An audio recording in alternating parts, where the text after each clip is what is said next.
How's it going, folks? Welcome back to the channel. Thanks for joining me today. It's time for the Monday breakdown. The first Monday breakdown I've been able to do in a while. Just been a bit busy with work, but since I was over in Glasgow this week, I thought I'd tell you all about that and talk a little bit more about Celtic as well. Let's get into the video. So Celtic 4, Ross County 0. Celtic remain top of the SPFL table going into the Glasgow derby next week.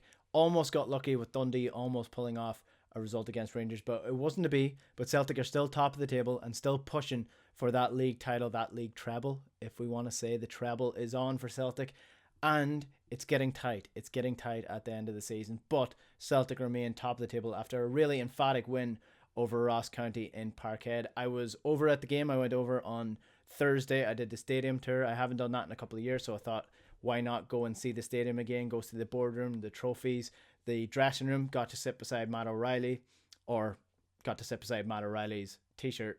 Still pretty decent day out in Celtic Park. Nice to see the stadium again and get into the mood straight away for the week that was. Spent a couple of days in Glasgow, went to Edinburgh, then on Saturday had the game, was just above the safe standing section in the Lisbon Lions stand.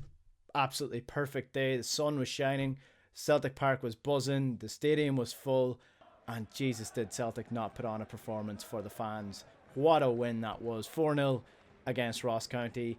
Almost too good in the first half, if you're allowed to say that. The second half, sort of petered out as Celtic were in full control, absolutely not bothered by the 10 men of Ross County whatsoever throughout the game. And just an absolutely brilliant performance. I watched some of the things back, and how when you go to a match, it's a little bit different. You remember things slightly differently than they actually happened on the pitch, but my early signs of coming out of the stadium was that, Jota, absolutely exceptional again.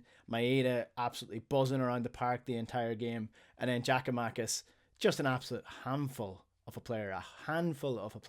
12 goals this season for Giakoumakis, 8 in the league, couple of cup goals as well. And he's turning into an absolutely vital player for Celtic with Kyogo out injured. Kyogo was on the training pitch, though. He might be back soon. But let's focus on Giakoumakis for just a second, because if you have watched my videos in previous weeks and previous months, and especially when Giakoumakis signed, my main concern was, okay, why was this guy so cheap, yet he was the top goal scorer in the Eredivisie? What were they doing as a team, as a collective, to get him loads of goals, and can they recreate that at Celtic for Giakoumakis? Early starts of the season, not fully fit, and said that himself. He wasn't fully up to the pace that he wanted him to play at. Kyogo's obviously playing exceptional football, and you're sort of wondering why Giakoumakis was brought to the team. Now we know why Giakoumakis was brought to the team. He was brought to score a handful of absolutely shockingly bad goals. The guy will get his head on anything. He'll poke the ball into the net. He will stumble it into the net. The most important thing is that the ball goes into the net for him. He doesn't care how it looks. He doesn't care whether it's pretty. As long as it goes in, he's happy. And Celtic fans, let's face it, they all count. It doesn't matter if he's scoring absolutely howlers of goals. Once they're going in, he's scoring a hat-trick. Celtic are winning 4-0. You can't complain with that. And especially when he's coming in as the number 2 to Kyogo, the obvious number 2 to Kyogo, because he's not going to be the starting player for Celtic next year when Kyogo's fully fit. And you want your players pushing for that first team football, that first team position. And let's face it, even when Kyogo's fully fit again, as good a start of the season Kyogo has had, it takes a brave manager, and I do think Ange will do it. It takes a brave manager to drop Giakoumakis after how well he has filled in for him. So I don't think it's going to be as simple as Kyogo's back fit, straight into the first team. I think Giakoumakis is going to lead the line probably from now to the end of the season, if not now, for the next couple of weeks at least, with Maeda running on the wing, getting all the dirty work in terms of the pressing, the sprints. I know there's a clip going around of him in the 86th minute, chasing a ball and forcing the goalkeeper into a bad kick out. That's what Maeda is there for. Jota's there for the beauty. He was, again, one of the standout players at the weekend. Good to see he's back in his best form that he was at the start of the season.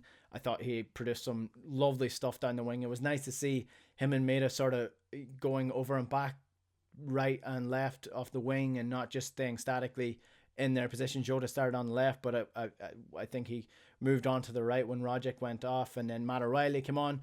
And yeah, it was just a really good performance, solid performance, champions form for Celtic over the last 22 games. So that's what you want. And the question is now, are Celtic going to win the league? Can they carry this on until the end of the season? Will they stumble against Rangers in the Glasgow Derby? Will they be able to recreate what they did in the 3-0 win against them? I don't think it's going to be as easy as that was for Celtic against Rangers on the 3rd of April. But the way you look at the season now, especially league form, it's not can Celtic win every game from now until the end of the season. It's can they go to the end of the season without losing? Because I don't think if Celtic and Rangers draw, then Celtic are still in the driving seat for the league title. It's as long as they don't slip up against the other teams once the split actually happens. The games against Rangers, they can be draws. They don't have to be blowouts. They don't have to be emphatic Celtic victories.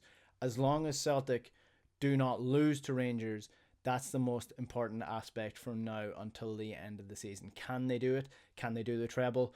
I mean, it's all set up for that with the Rangers semi-final as well. And, you know, it's turning out to be a relentless season at Parkhead, at Celtic Park. It's really buzzing from now until the end of the season. I'm actually going to be away in May traveling, so I'm disappointed that if it comes to the last couple of weeks, I won't be able to get over again. But what a season it's been, what a turnaround it's been, and the buzz around the place was just absolutely exceptional in Glasgow over the weekend. Everyone was in a good mood.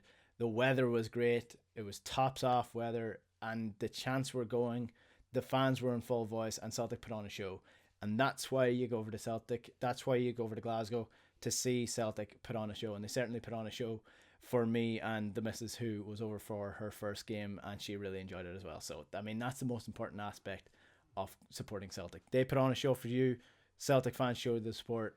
Celtic still remain top of the league and going for the league title. Do you think they're going to do it? What did you think of the game at the weekend? If you think I've missed out on anything from actually being at the game, just let me know in the comments below. And again, if you are watching these videos regularly and you're not subscribed, just hit the subscribe button below. I promise they're not all ramblings like this. I will have more in-depth conversations over the next couple of months. Thanks for watching, folks. We'll chat to you later. Good luck.